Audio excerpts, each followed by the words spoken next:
Keuntungan Saudi Aramco hampir sama dengan APBN Indonesia, sekitar 1.600 triliun rupiah atau sekitar 120 billion dolar per tahunnya. Keuntungan Apple Incorporated sepertiga APBN Indonesia, yaitu sekitar 750 triliun rupiah atau sekitar 50 billion dolar. Sales atau penjualan per tahun Aramco 360 billion dolar atau 5.100 triliun rupiah. BUMN Indonesia itu asetnya katanya 5.000 triliun rupiah, yang biasa kalau pebisnis punya prinsip dagang harusnya omsetnya 1:1 dengan asetnya. Ini kalau perusahaan swasta loh yang kita bandingkan, dan yang kelola oleh profesional yang tidak bercampur dengan tim ses pilpres untuk dapat hadiah jadi anggota komisaris. Juga balas jasa pendukung tim hore pejabat berkuasa menduduki jabatan untuk hadiah. Nggak ada yang begituan.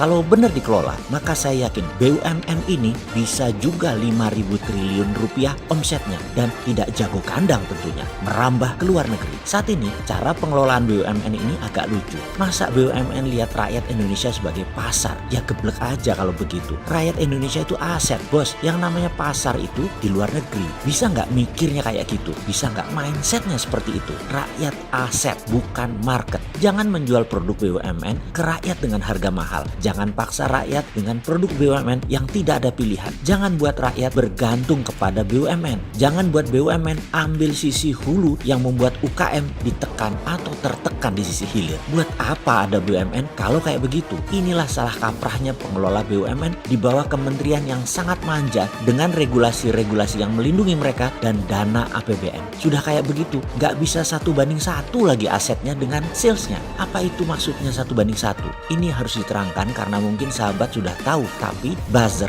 nggak paham. Ini yang harus dijelaskan biar buzzernya pinter sedikit, komennya jadi bermutu. Sederhananya begini, kalau kita berbisnis, aset kita yaitu modal plus alat usaha dan lain sebagainya, katakanlah 500 juta. Kita punya penggilingan padi. Setiap hari menerima jasa giling dan dalam 1 tahun omset kita 500 juta. Profit kita bersih 20% atau sekitar 100 juta rupiah. Itu adalah nilai wajar biasa dan itu bisnis seperti biasa. Kalau bisnis bagus, itu sewaktu pengelolaan harus masuk rumus 1, 2, 3. Masuk 1, katakanlah 1 miliar, tahun kedua harus jadi 3 miliar. Yang naik 3 kali lipat itu biasanya 1 asetnya, 2 penjualannya, atau profitnya. Yang terbaik adalah omsetnya 3 kali naik dari asetnya, modal dalam hal ini. Itulah bisnis bagus yang masuk dalam rumus 1, 2, 3. Kalau masuk 1 dalam setahun omsetnya 1, itu wayahe. Ya harusnya dapat, itu standar. Jadi kalau BUMN asetnya 5.000 triliun, omsetnya juga harus 5.000 triliun.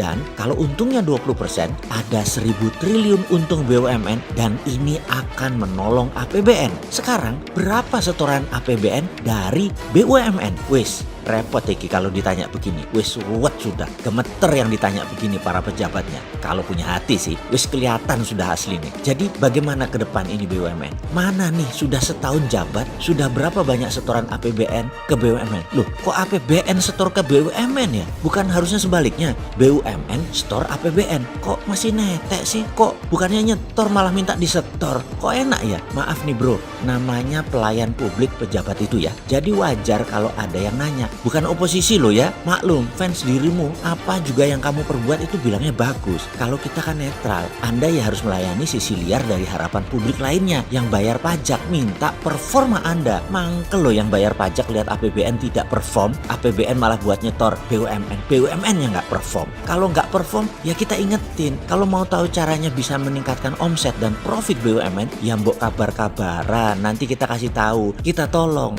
Tapi tutup dulu 500 BUMN anak dan cucunya dulu. Nanti enak deh kita ngomong. Menutup itu bikin efisien biaya loh bos. Walau tim hore yang nggak bisa kerja banyak kecewa.